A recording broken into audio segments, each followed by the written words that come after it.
Is it time yet, Brian, to layeth the smacketh down, the smacketh down, thuffer and thuck attack? Well, Daffy, I think so. Oh boy, are they going to do this again this next coming week where they have wrestling every night of the week? All right. So SmackDown on June 30th was in London, England. The infamous Lord Fogg was menacing Batman. Did you ever see that episode of Batman with Lord Fogg? I have, It yes. was Rudy Valley with the pipe that emitted the fog that blinded everyone. It was wonderful. In Londinium. Who's your favorite guest star on the old Batman show? Oh, God, favorite? Now you've scared it out of me, as Mama Cornette used to say. What'd you think of Liberace? How can you narrow it down? Liberace was good, but I had a soft spot when I was a kid for King Tut, Victor Bueno. Very good. Because he was only a criminal against his will, that head injury. You know, many times he wouldn't even remember when he came to his senses that he had been evil. Nevertheless, listen, speaking of... No one was talking about CTE back then. That's true. He was an early example. They should have known. Every time he got hit in the head, he turned to a life of crime. We got to talk about SmackDown, don't we? So we do. So they were in Londinium, merry old London, and the opening match for the tag team title was Sami Zayn and Kevin Owens against Purely Deadly, because basically they put the belts on Sami and Kevin, and after they got finished with the bloodline, they don't have anything lined up for them that matters worth a shit. And I invoked the Purely Deadly rule, which is not a fucking chance I'm watching this shit. Right? And especially because by the time they were done, it was 20 minutes into the show. Could it be because I guess they're Purely Deadly or the hometown boys over there, right? Or at least hometown. I'm not sure about boys. I can't say. Every time I assume someone's from over there, I get yelled at that. No, they're from Australia. New Zealand. From Ireland. You're an idiot. Yeah, the Isle of Malta. They got the same accent over there. But then the next match was for the United States title being defended in London with an American against another folk. Where are the Brawling Brutes from? They're English, right? Well, no, Seamus, he's Irish. He's Irish. But then Ridge Holland and Butch. Ridge Holland is Welsh, isn't he? Oh, goddamn, now there's another country heard from. Or am I wrong? Boom, see, I got to use that in the right context. Well, at least Butch where was Charles Dickens born? Because Little Urchin Butch is from his home area, right? Well, anyway, they're more popular over there than Austin Theory is. And we're just going to be silly about this, I guess. Rich, till we get to the bloodline. He's not Welsh. He's from Todmorden, which is in the Upper Calder Valley. Todmorden? He wasn't really related to Ricky. He just pretended to be his nephew. He's from a town called Todmorden. No, he was from Springfield, Kentucky, as I remember. At least he lived there for a while. All right. Well. So where we were talking about Austin Theory against Todd Morton. No, Austin Theory against Ridge Holland. And now I was trying to pay the man a compliment.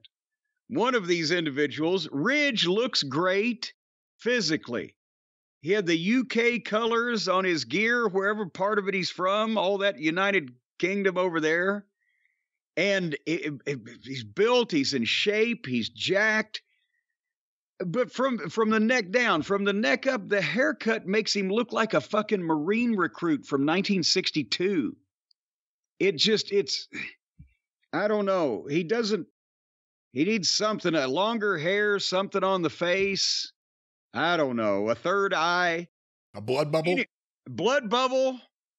Anyway, he's another one of these guys that shows his strength great in a wrestling context. You could be a great bench presser, but if you can't, because part of it's strength and part of it's natural balance, and you can't teach that. And of course, Austin Theory, as we know, is our boy. And so I'm thinking, well, I'm going to watch this, right? And Theory healed, stopped him, cut him off pretty quick, and did a throat chop. That's the only thing I can describe it as. And then in kind of a half-ass way, grabbed his arm and jerked Ridge's throat over the top rope, and Ridge kind of staggered back. He did his rolling drop kick and covered him. 1, 2, 3 in 2 fucking minutes. I was like, and there's Ridge Holland down selling his throat like he was shot. And Theory tries to get a little more heat, and here comes our boy Sheamus, and Theory powders out, no contact. And I'm like, well, that was interesting. Did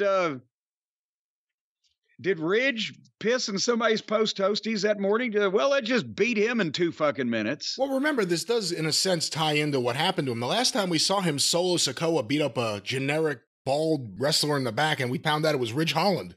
I didn't even realize he had hair. I just remembered it was a bald guy in the back. Oh, that's right. Yeah. So he's selling his throat. Remember, Solo hit him with the spike in the back, and he was so injured that Sheamus wrestled Solo. We still haven't seen Ridge go against Solo. Instead, he got beat by Austin Theory. Couldn't he have protected his fucking throat for a little more than 2 minutes before he got beat flat in the middle of the fucking ring, being toasted, dusted, and done, or done and dusted, as they say over there? All right. Did you love Bayley against Shotzi? You know, my fast forward button got stuck during this match. I couldn't stop it, and then it stopped after this somehow. Apparently, then it didn't take you long to fix it because Bayley won in 3 minutes. That was it. And then after the break, they had a fake fight in the back with Bayley and Io, and they took a pair of scissors and cut a big chunk of Shotzi's green hair out. Big long piece. So apparently this blood feud will continue. And by that point, we were at the 9 o'clock hour. Boy, this show was just flying by, sort of like a fucking crippled snail with polio. And we cut at the 9 o'clock hour. Please tell me that nobody in that company is convinced that this Grayson Waller effect is either a ratings draw, quality television programming, or a good way to start off the top of your hour. I can't say if they're convinced of that. I think they are convinced that Grayson Waller is going to be a star for them, and that's why we're seeing him. Then give him a show. Don't give him a show that makes people sick of him because it's so fucking silly and stupid, and then expect him to become a star from that. Wait, if he becomes a star first, then he can be silly and stupid. That's a rule, by the way. Hey, here's the thing. Well, I'll save it for the Money in the Bank business. But anyway, so the fake graphics and the goofiness of the appearance of the potted plants and the set and the ring and the whole 9 yards. But he's got Logan Paul. And I thought, now I'm conflicted. Do I watch for Logan Paul or ignore this ridiculous Grayson jobber? So I was listening in the background. I didn't necessarily have to watch it, but I'm wondering how long till all the other Money in the Bank guys come out to have the fight, because we know that's what's going to happen here. That's right. And at least then I didn't have to look at the fake graphics because our severe weather crawl locally covered those up. And then, do they know Logan Paul? Is Logan Paul as big a deal in London and the UK as he is over here to our Twitter mad populace? I think the people that like him or don't like him aren't just domestic. They're all around the world. Well, I mean, he might get more known. publicity. I think he's known. I think they know who he is. He's known, but he probably gets more publicity here in this country where he spends most of his fucking time, you know. You would think, but that is a tabloid culture, so I can't say that for certain. Well, then it's up in the air, but regardless, they didn't... It didn't seem like the people cared about him as much as they do here when he was just first talking. But then again, as soon as LA Knight comes out, they go ballistic for him. So they know what's going on with the television programs. I don't know. Maybe they didn't want to hear Logan talk to Grayson. But LA Knight comes out 5 seconds after his name was mentioned. And all of his shit gets over. He talks his way to the ring, and the people do, his thing, yeah, or LA Night, or whatever he wants them to do. And then when Logan Paul starts talking back to him, now they got into it a little bit. Did you notice that? It was like, at least maybe it was just something they wanted to be interested in besides the other guy. Based on the pop that LA Knight got, the pops he continues to get, the pop he got the next night, the disappointment, well, we don't want to say too much about the next night, but the fact that LA Knight is getting this reaction, I think a lot of those fans were waiting for him to come out, and they were hoping he would come out, and then they got him and they popped for it. And then as they're chanting for LA Knight and he's face to face with Logan Paul, they play old Pablo Escobar's music. And I said, well, that's over. And then he does a little bit of a promo, and then here comes Butch. They ought to team up Butch and Pockets. And if Inoki and Baba were still alive and could do one more of those joint wrestling summit deals, they could have Butch and Pockets team up. I actually like Butch here. Just running in there, and he was the only one who didn't care about a mic. He just wanted to jump in there and start the brawl. Well, yes, but the problem was he's the one that tackles Logan Paul. And the stars in here were Logan Paul and LA Knight. I'd like to see a little more of that. But Butch tackles Logan Paul, and they get in a fight for 10 seconds. So, oh, my God, see ya, we're going to break. It was, if they're playing a fucking network television football game and suddenly both teams getting a goddamn hey Rube on the field and everybody swinging at everybody, do they say, well, now's a good time to tell you about Ford trucks? So anyway, they come back from the break and there is a match in progress. You'll never guess what it is, ladies and gentlemen. A triple threat match.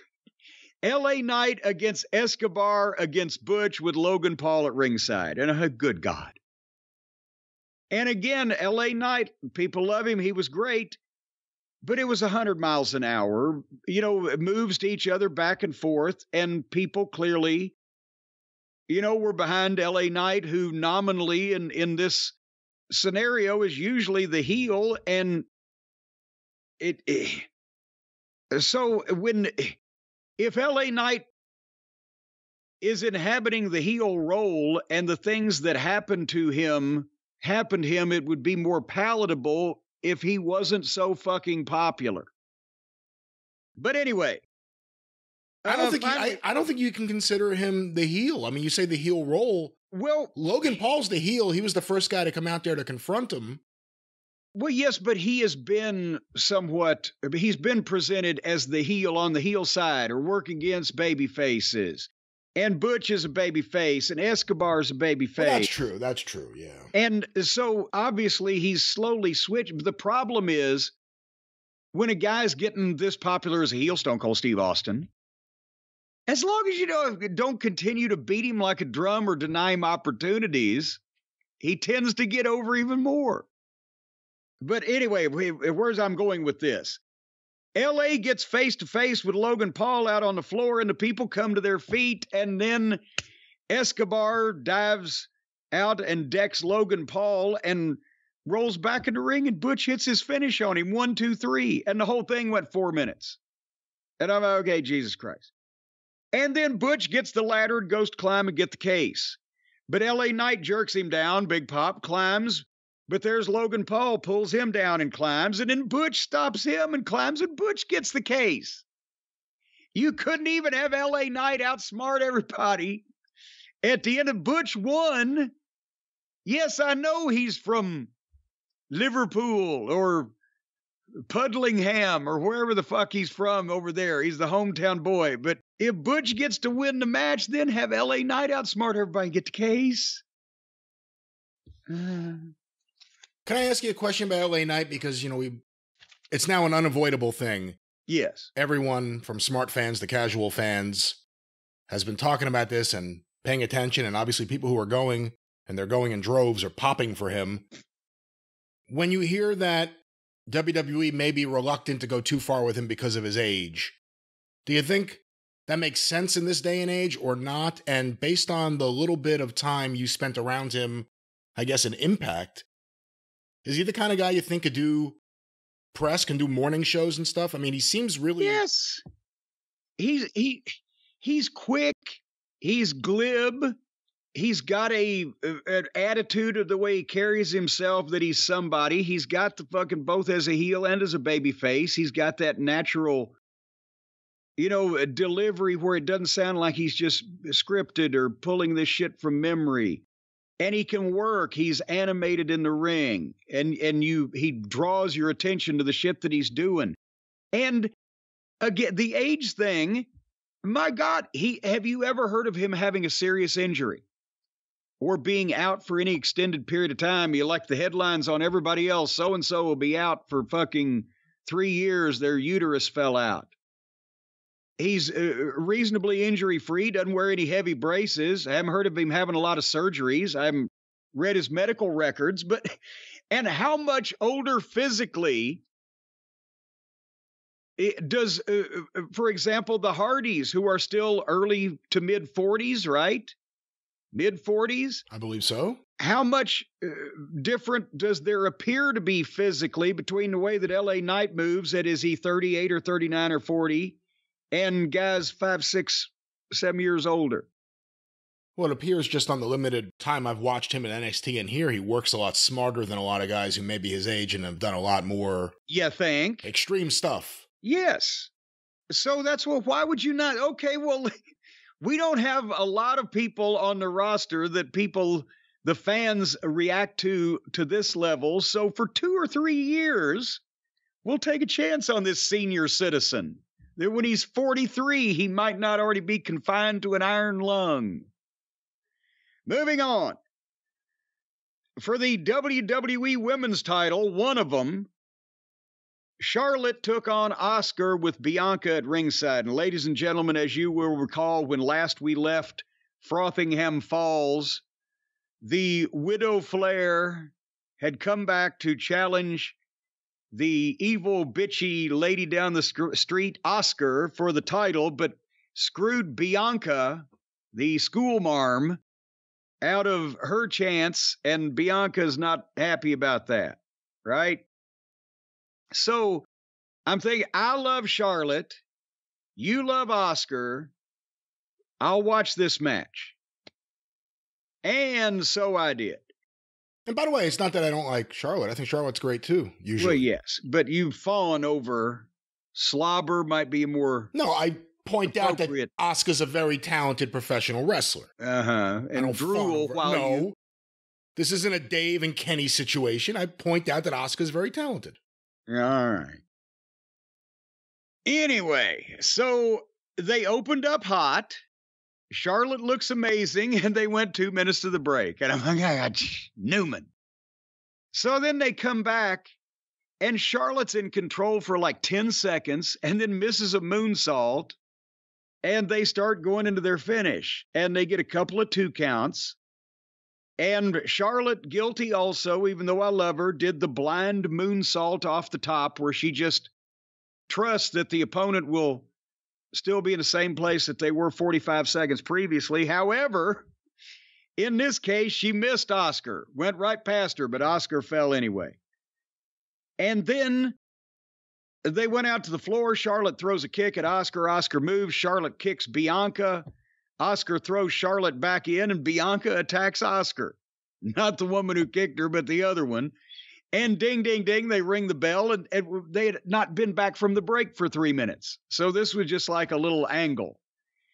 And then Bianca clears off the desk, gets in a fight with Charlotte, and then Bianca grabs Asuka and gives her finish on the desk. And that is not a finish that even looks good, given it's somebody on the desk, right? And it's not like the desk is breaking under their immense weight to begin with. And then she grabs Charlotte and gives her the goddamn finish on the desk on top of Frick or Frack, whichever one it was. Why did the girls have to do death spots? Save it for the main event fucking guys instead of... And we'll talk more about that when the women's Money in the Bank match comes up. But, this was, yeah. What'd you think? I thought it was all right. During this match, went back to my thing for the last few months. I don't think Charlotte is placed well as a babyface. She's too good as a heel to use her as a lukewarm babyface. Well, I'm not sure now that she is, because Bianca's right. Charlotte did come butt in front of her in line, but at the same time, is Bianca the heel now because she just laid both these girls out on the goddamn ringside table? Or since the people like it because there's a piece of furniture involved, does that mean that anybody that slams somebody through furniture has to be the babyface by default? See, these are the things that keep me up at night. Anyway, it's time for our main event. At 9:40 Eastern Standard Time, Roman Reigns, Solo, and Paul Heyman began making their way to the ring. And after their entrance, a commercial break, the plugs, etc., Roman spoke his first word at 9:49 p.m. 9 minutes to get him to the ring and get the microphone in their hand and hear a syllable. But anyway, this was the big go-home promo for the Bloodline issue for Money in the Bank, which, as everybody knows, is the only reason that people have been sitting through a lot of the other parts of these programs, is to see what the fuck's going to happen.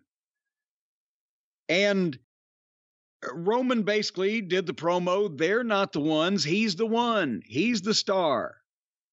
He made the Usos. He made the whole Bloodline. And he's given them chance after chance, but it sucks when family betrays you. So he's going to give them all kinds of chances, like a good father or a good tribal chief. But what they need to do now is come out here, bow down, acknowledge, and apologize to me. And suddenly, the Usos music plays. And they come out and get a huge pop because they're over now. And their story or their defense for this is they aren't trying to get back into the Bloodline. What happens if you lose? They're going to win at Money in the Bank, and when you lose, you're the one that's out. No more tribal chief. And then they kind of insinuate that maybe their brother Solo should be the tribal chief, and Roman starts laughing. And then, did you like this, Brian, when Roman is laughing, Solo ain't laughing? He's kind of almost considering it on his face, and you see Roman turn around and see that Solo's not laughing, and then he stops laughing. I started considering it too. No, because I was thinking about it. You know, like we saw everything with Wardlow and MJF, and how after that happened, Wardlow wasn't elevated or anything. He went right to mid-card. Solo's been presented with top guys the whole time.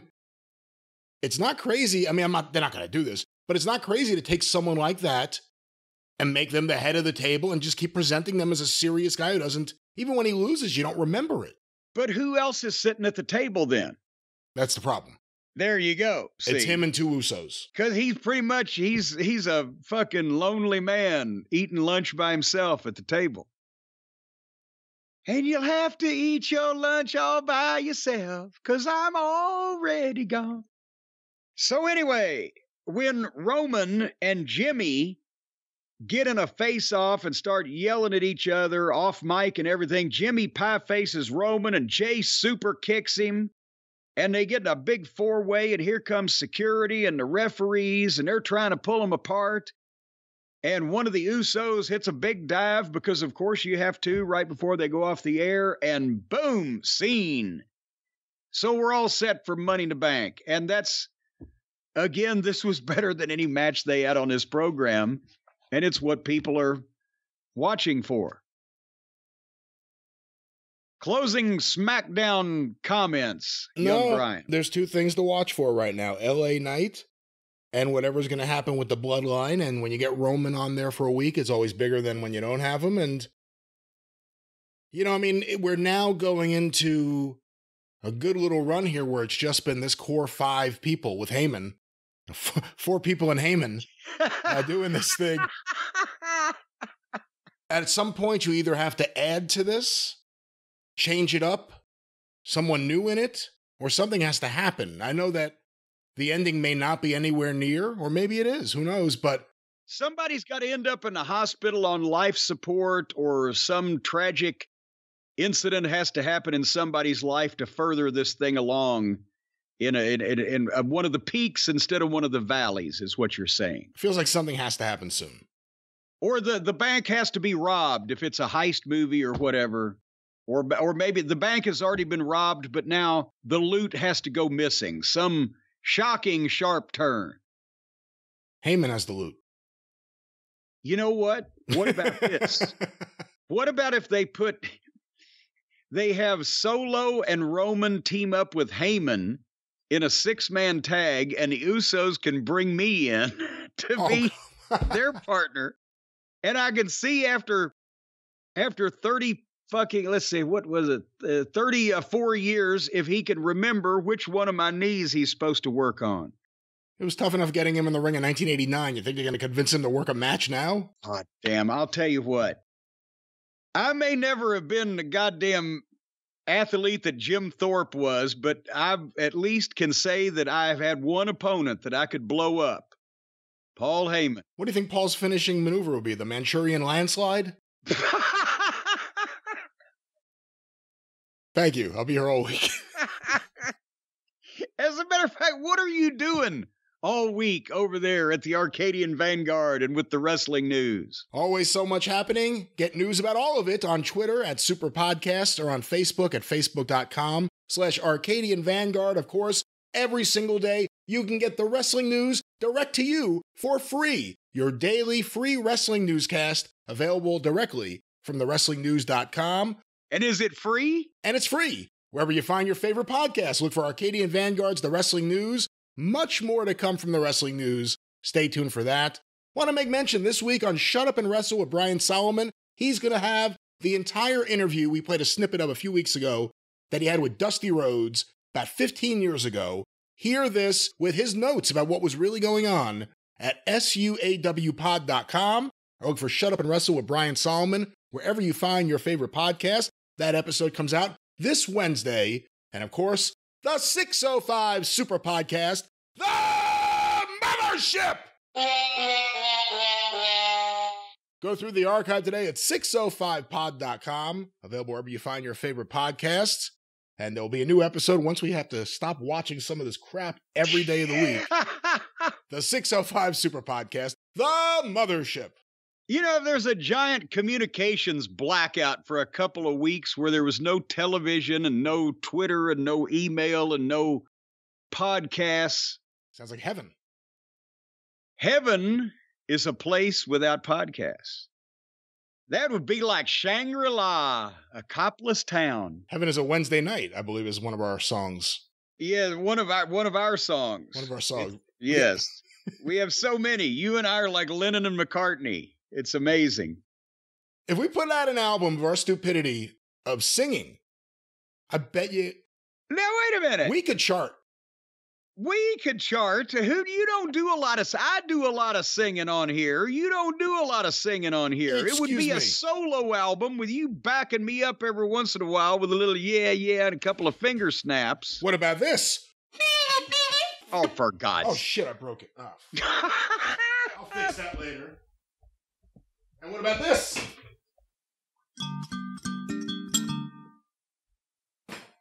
Yeah, I don't know if I would consider you competition for Harpo Marx. Maybe Harpo Finger Bang. All right. Well, we'll discuss this in the studio. All right. Yeah, well, you can discuss it in your own studio. I'm not going to be in your studio anytime in the near future.